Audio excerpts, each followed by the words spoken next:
In today's Leeds news, McKenna reacts to Leeds jump, under-21s lose, Ayling explains frustration and happiness, and Levy told to learn from mistakes with Rodon.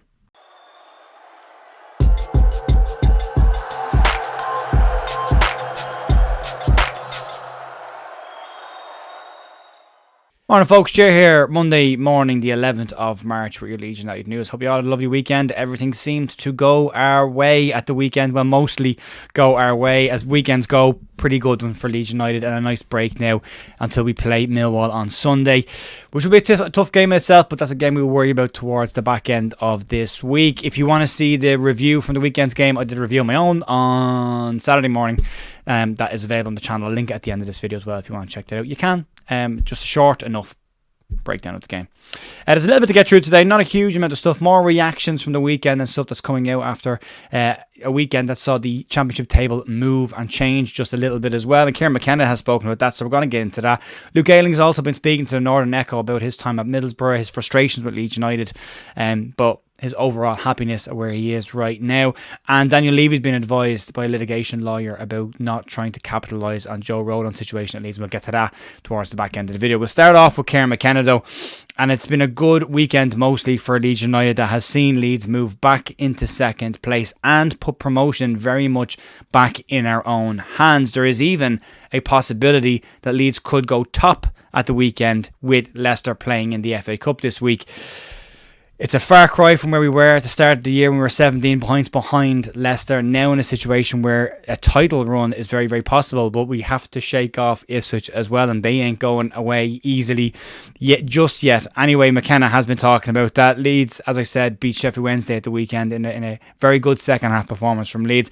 Ipswich lost 2 late goals against Cardiff City, and Leicester drew at Hull City in a 2-2 draw there as well. The Cardiff game, I celebrated Cardiff's second goal like a Leeds goal. I've never celebrated a Cardiff goal like that ever. But it came out of nowhere. It really did come out of nowhere. Leeds have, as I said, moved back now up into second place. Promotion's back in our hands. But Ipswich pressure has always been a different type of pressure. The pressure on the top 3-4 teams, if you include Southampton in that as well, which we should, has been a very different kind of pressure. But Leeds this year, it's been a case of win every game, try and close that gap. For Leicester, it's been just keep everyone away from them, just keep that gap. And for Ipswich, it's been a case of just don't lose because teams are right on their lip.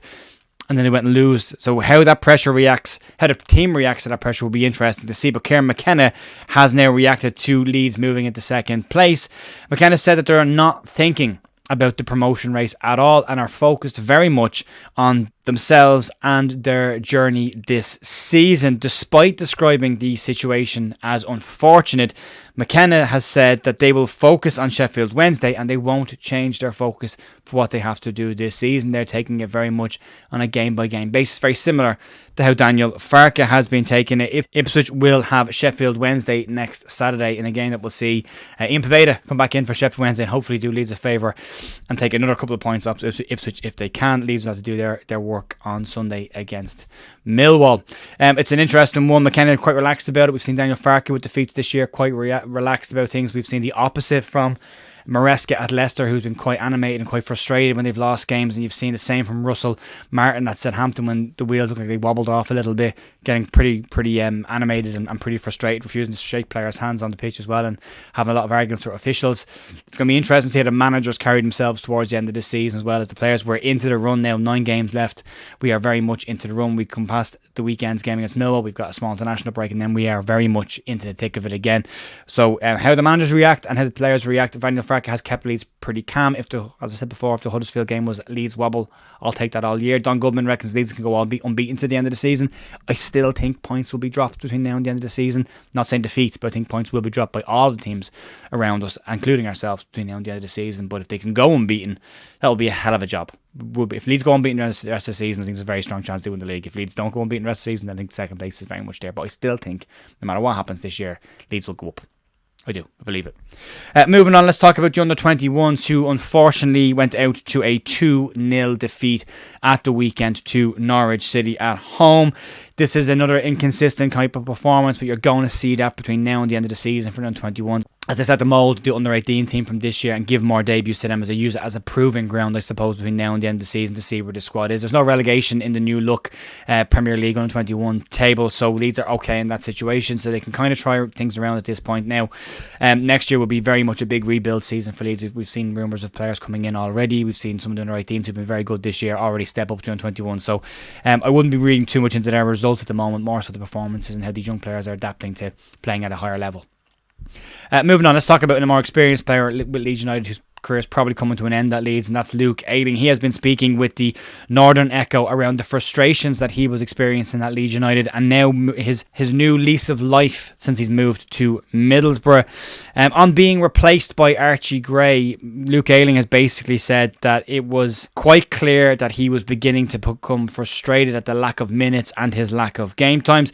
He did go on, though, to say that he did understand this situation when you've got a young right back playing as unbelievably well as Archie Gray was playing. You've got to understand that situation. However, he said his situation was very much one where he wasn't playing, and that's what he wanted. Ayling moved on to say that at his age, you don't want to be sitting on the bench and not getting minutes. You want to be playing as much football as possible.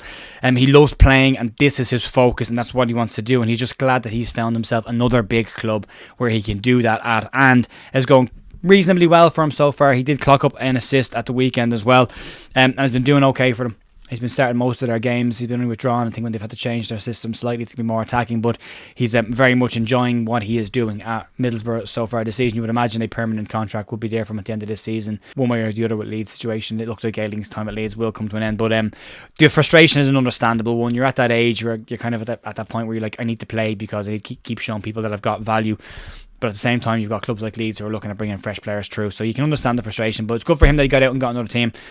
Always will appreciate everything that Luke Ayling did for Leeds United. One of my favourite players during his time at Leeds, and definitely over the last 20 years, probably one of my favourite Leeds players. So I'm glad it's going well for Borough, and I hope he gets a contract there for next season as well. And then moving on to the final story today, and this one relates to Joe Rodon. This one's going to heat up between now and the end of the season, and Spurs chairman Daniel Levy has been advised to not try and complicate the Joe Rodon situation and try and force a higher fee for the player. Rodon has 1 year left on his current deal at Tottenham and will be out of contract this time next year. Spurs had talked about a fee of 15 to 20 million pounds for the player should Leeds try and make that deal permanent. However, in recent weeks we've seen fees as low as 10 million pounds now start to come out around the player. A litigation lawyer has told Levy he will be wise to listen to Leeds United and a cut price deal for the player and not risk making mistakes like he has made in the past.